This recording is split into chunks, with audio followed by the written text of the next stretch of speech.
Et bonjour, j'espère que vous allez bien. On se retrouve aujourd'hui pour une vidéo un petit peu différente puisque j'ai décidé de vous montrer comment je faisais mes menus de la semaine, comment j'organisais mes repas pour toute la semaine. On démarre tout de suite.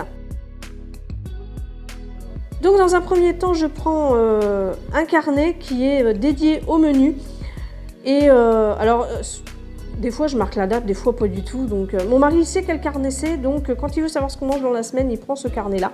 Mais ça m'arrive de changer de carnet parce que j'en ai marre de ce carnet-là, donc j'en prends un autre. J'ai plein de carnets, donc voilà. Mais ça, c'est aucune importance, hein. Voilà, je vous raconte un peu ma vie.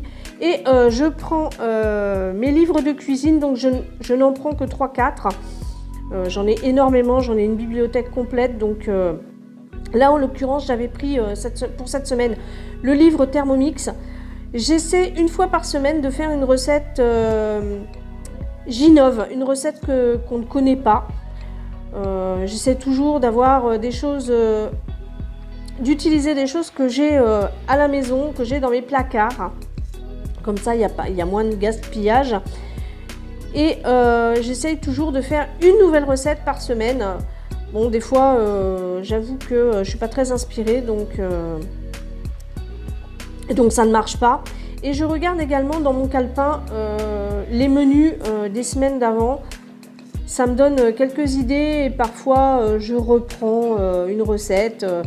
On est bien d'accord qu'on mange toujours la même chose, donc bon, si j'ai fait des lasagnes 3 semaines avant, voilà, je reprends la recette pour cette semaine-là. Et je me sers également beaucoup de ce livre-là. C'est un livre qui s'intitule Plat unique et il est hyper bien fait.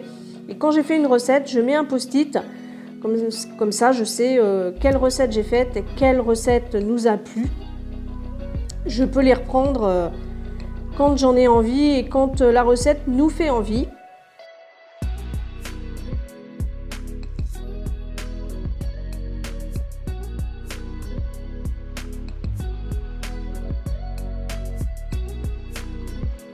Donc en règle générale, je fais mon menu le jeudi matin.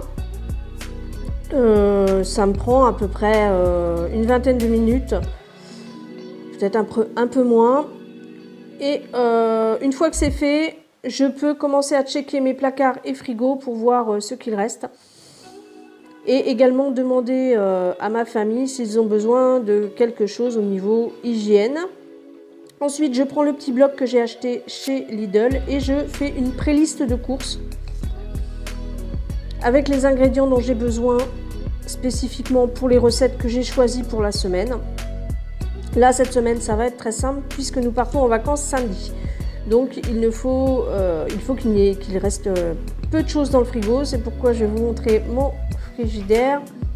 Donc vous voyez, en haut déjà on est bon, il n'y a rien. Normalement c'est la viande à cet endroit-là que je mets. Ensuite au niveau des yaourts, ça c'est ma fille et mon mari, c'est leur étage. Au niveau des danettes, c'est bon. Flamby, je n'en rachèterai pas. Pour eux, je ne rachète pas de yaourt. Les yaourts sucrés et le fromage blanc, c'est pareil. J'aimerais bien partir samedi avec un minimum de choses dans mon frigo et un minimum de choses dans ma glacière.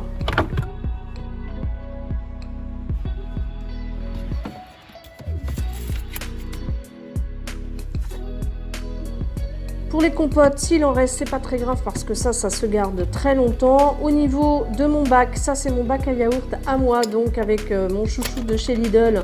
Il en reste 3, je vais en reprendre quelques-uns. Ça, c'est le bac à sauce. Alors ça, les sauces, ça n'a pas d'importance. Ça se conserve très très longtemps.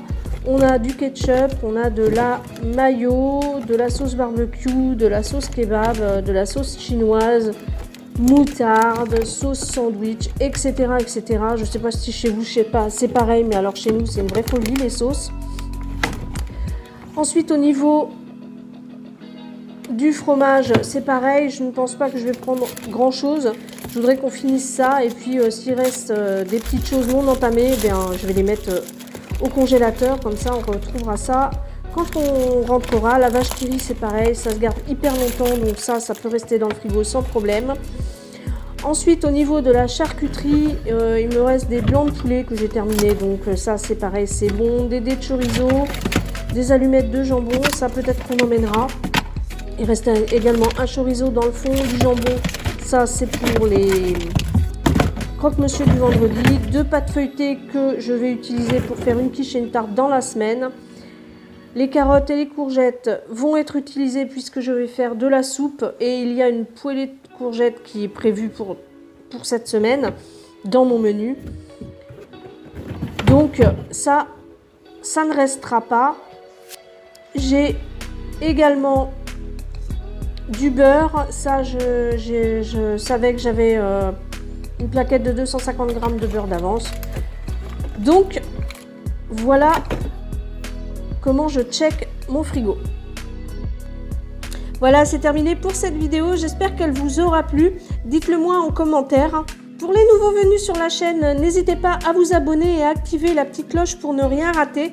Pour les autres, mettez-moi des petits pouces bleus pour m'encourager. Je vous remercie d'avoir regardé cette vidéo. Je vous fais des bisous et je vous dis à bientôt.